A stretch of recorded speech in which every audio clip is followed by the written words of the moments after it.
दोस्तों हम लोग गुफा नंबर 32 के जस्ट सामने खड़े हुए हैं। जैसा कि ये गुफा आपको दिखाई दे रही है, बहुत ही अच्छे मतलब जैन धर्म को समर्पित यह गुफा दिगंबर जैन धर्म को समर्पित यह गुफा है, जो कि 2 मंजिला गुफा है, जहाँ पे आधार तल पर कक्ष से घिरा बरामदा, स्तंभ युक्त मंडप और अंतराल गर्भगृह आदि घटक प्राप्त होते हैं। जैसे कि कहा गया है कि यह जो गुफा है यह 10वीं-11वीं शताब्दी में निर्मित है। जैसे कि हम आपको आगे दिखाएंगे, यहाँ पे बीच में एक महावीर जैन की ध्यान में देखिए आप, महावीर जैन की एक मूर्ति हमें स्पष्ट दिखाई दे रही है, जो कि ध्यान की मुद्रा में निर्मित है। और यहाँ पे जो छोटे छोटे से स्तंभ बने हुए हैं, यहाँ पे पूरे जो हमें यहाँ पे देखिए आप लोग, यहाँ पे जो स्तंभ हमें दिखाई पड़ रहा है, यहाँ पे एक बहुत ही बड़ा हाथी हमें नजर आ रहा है, देखिए आप लोग।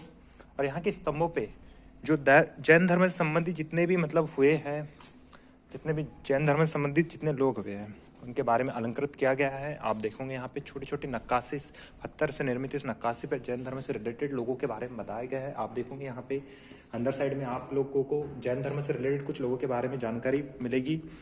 हम आगे बढ़ते तो देखेंगे यहाँ पे एक छोटा सा जैन लोगों से संबंधित, यहाँ पे जैन लोग ध्यान की मुद्रा में हमें स्पष्ट रूप से दिखाई पड़ रहे हैं। उसी प्रकार यहाँ पे भी देखिए आप लोग, जैन धर्म से रिलेटेड कुछ लोगों की पत्थर से नक्काशी की गई है। और हम जैसे ही हम आगे बढ़ते हैं तो यहाँ पर भी कुछ जैन लोगों के बारे में हमें बताया गया है। जैसे यहाँ पे अंदर साइड में महावीर स्वामी जी जो है जैन धर्म के 24वें तीर्थकर यानी अंतिम तीर्थकर, वो ध्यान की मुद्रा में यहाँ पे बैठे हुए हैं। हम आगे बढ़ते हैं, आप देखिए यहाँ पे जो छोटी छोटी सी स्थापत्य कला जो हमें जैन धर्म से रिलेटेड बताती है, हम इसके बारे में जानकारी हमारे मित्र खुशवेंद्र झाड़े से जानेंगे। कि यहाँ पे भी एक छोटा सा सभागृह है, जो कि हमें छोटे छोटे सभागृह में हमें छोटी छोटी सी चीजें दिखाई पड़ रही है। यहाँ पे भी बहुत सारी जो मूर्तियां हैं वो भी जैन धर्म से संबंधित है।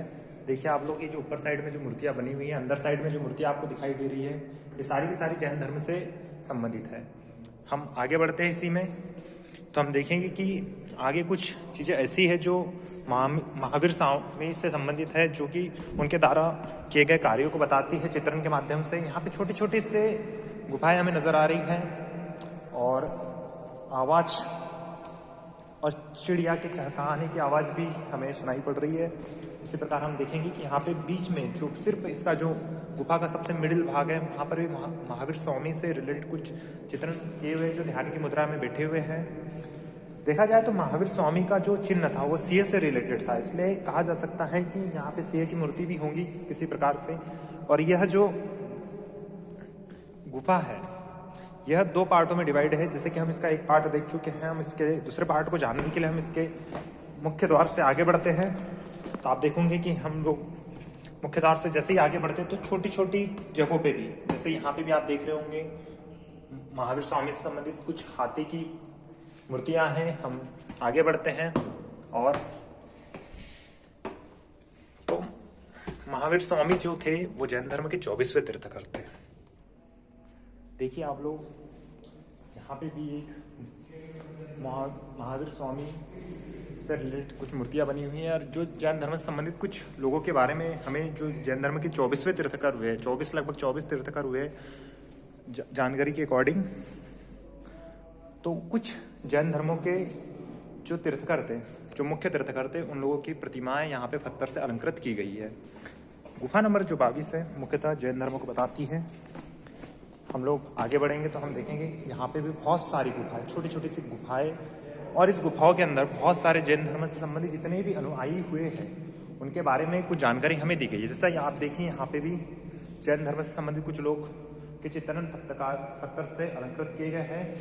यहाँ पे महावीर स्वामी के जो 2nd फ्लोर पे हमने देखा कि जो महावीर स्वामी से संबंधित जो मुख्य मूर्ति है वो हमें दिखाई पड़ी। इसी प्रकार यहाँ पर बहुत सारी जैन धर्म से संबंधित लोग हैं। जैन धर्म के द्वारा किए गए कुछ कार्यों को भी यहाँ पे पत्थर की नक्काशी से अलंकृत किया गया है। हम आगे बढ़ेंगे तो इसी प्रकार हमें बहुत सारी जैन धर्म से संबंधित चीजें देखने को मिली। हम आज एलोरा की जो जितनी भी गुफाएं होती हैं उनके बारे में जाना हम लोगों ने, कि किस गुफा में किन चीज़ों के बारे में अधिक जानकारी मिली है। हमने कुछ गुफाओं में देखा कि कुछ गुफाएं हिंदू धर्म को बताती है, और उसी प्रकार कुछ गुफाएं जैन धर्म को बताया। कुछ गुफाओं में बौद्ध धर्म से रिलेटेड कुछ चीज़ें हैं। सबसे मेन जो गुफा है हम जो कि कैलाश मंदिर है, हम उसके भ्रमण के लिए अब निकलेंगे आगे। उसी प्रकार हमने देखा कि ये जो बहुत मतलब देखा जाए तो यह कैलाश मंदिर से लगभग 1.5 किलोमीटर दूर पड़ती है, जैन धर्म से रिलेटेड गुफाएं है और बहुत ही ऊंचाई पे स्थित होने के कारण यहाँ पे इस सभागृह में बहुत ही ऊंचाई पे स्थित होने के कारण बहुत ही सुंदर नज़ारा यहाँ देखने को मिला हमें। और यह अपनी कलाकृति के कारण देश में ही नहीं विदेश में भी पूरी तरह से विख्यात है, क्योंकि यह प्राचीन काल को हमारे इस नए वर्तमान काल से जोड़ने की पूरी कोशिश मतलब करता है, जो हमें बताता है कि हमारा प्राचीन काल किस प्रकार से था और हमारा वर्तमान काल इससे किस प्रकार से अलग है। चलो, थैंक यू।